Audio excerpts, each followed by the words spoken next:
আসলে বাংলাদেশের গ্রাম, প্রত্যেকটা গ্রামই খুব সুন্দর এবং গ্রামের মাঝখানে এভাবে ট্রেনের চলাটা খুব সুন্দর লাগছে এবং আশেপাশের সুন্দর পরিবেশ দেখে খুব ভালো লাগছে। এবং এইভাবে ট্রেনের যে আঁকাবাঁকা রাস্তা সেটা আরও বেশি ভালো লাগছে। যাই হোক, তো বাংলাদেশে যে ৬৮,০০০ গ্রাম আছে, এই গ্রামগুলো দেখতে আসলে খুব সুন্দর এবং এই যে ফসলের যে মাঠ, মনে হচ্ছে যে সবুজের বিছানা পেতে রেখেছে। খুব সুন্দর লাগছে দেখতে। আসলে আমরা যারা ঢাকায় থাকি, আসলে ঢাকায় থাকতে থাকতে একঘেয়েমি এসে পড়ে, দেখা যায় যে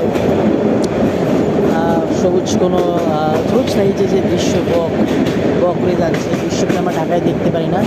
একটা সময় হ্যাঁ, ঢাকা 1996-97 দিকে এরকম ছিল, বাট এখন আর নেই। যেহেতু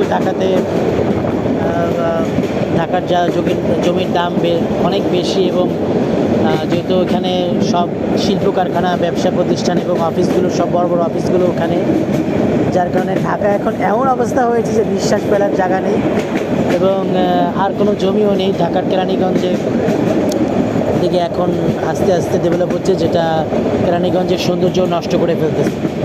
আসলে বাংলাদেশ সরকারের উচিত যে ঢাকা তো শেষ হয়ে গেছে, বাট কেরানীগঞ্জটাকে বাঁচানো। ওখানে নির্দিষ্ট পরিমাণ মাঠ, জমি, ফসল এবং পুকুর রেখে বা খাল রেখে বাকি জায়গাটুকু দেওয়া, যে এই কয়টা বিলিং করতে পারবে, বাকি আর দেওয়া উচিত না। না হলে আসলে ঢাকার মতো অবস্থা হবে।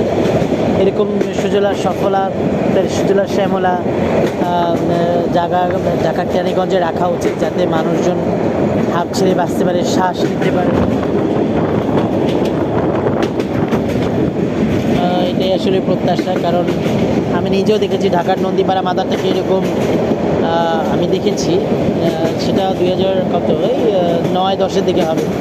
এখন দেখি ওখানে সব বাড়িঘর উঠে একদম কোনো কিছুই নেই, অথচ সেই 9-10-এও এরকম মাদারটেক নন্দীপাড়া এরকম ধান খেত আমার নিজের চোখে দেখা।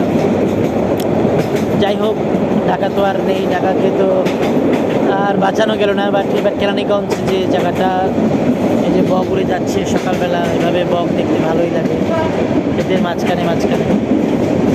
ঢাকাকে যেহেতু বাঁচানো যায়নি, এবার কেরানীগঞ্জটাকে বাঁচানো উচিত এবং একটা নির্দিষ্ট লেভেল করা উচিত, যে মানে বিভাগীয় শহরগুলোতে আসলে নির্দিষ্ট পরিমাণ জমি খালি রেখে বাড়িঘর করার পারমিশন দেওয়া দরকার।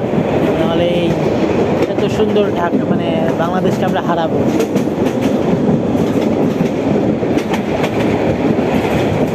সুন্দর লাগছে দেখতে।